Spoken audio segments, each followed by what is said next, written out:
Shalom, brothers and sisters. Oh, wow. As we're wrapping up Sukkot, we're coming up to the last day.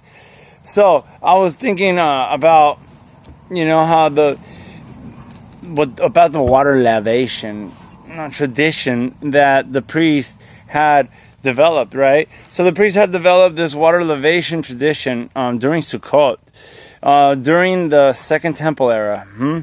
So it was such a joyful place. Ritual that they would get the water from the Solam River, I think, or pool, the pool of Solam, and they would take it joyfully, shouting the shofar, coming up on. It was I think it was during they were walking up the pilgrim road, right?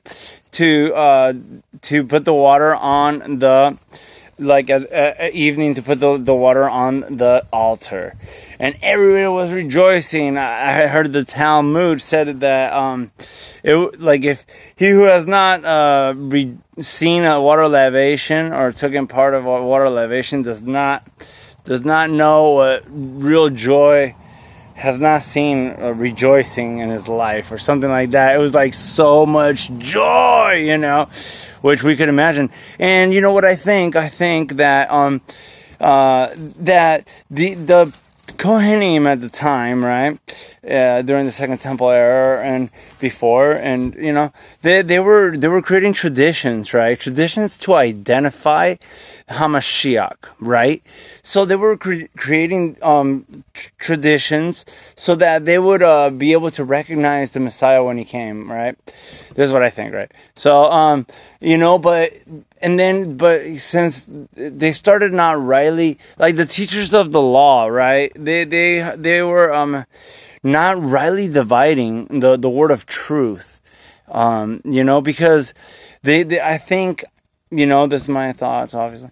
Okay, they were focusing in on revelations of the prophecies for the end times, right? And so that's why they couldn't see as how Mashiach Yahushua was fulfilling them, even the prophecies they were reenacting or creating.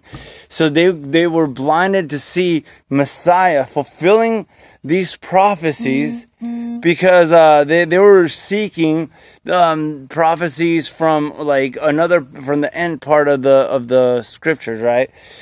Well, that's why we got to rightly divide the word of truth, and now that we have all this history that we could learn from, and so much beautifulfess that Yah is revealing in these days.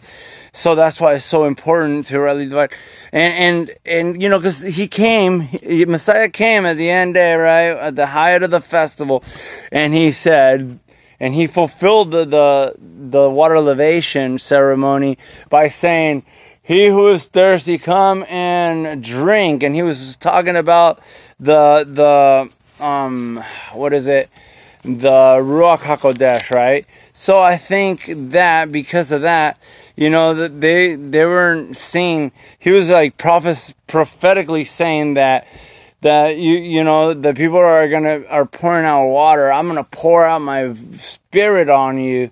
Come take the spirit. Come to me and take the spirit. Something like that. So I'm just so grateful, because Messiah, what do you bring? I mean, if you guys, if anybody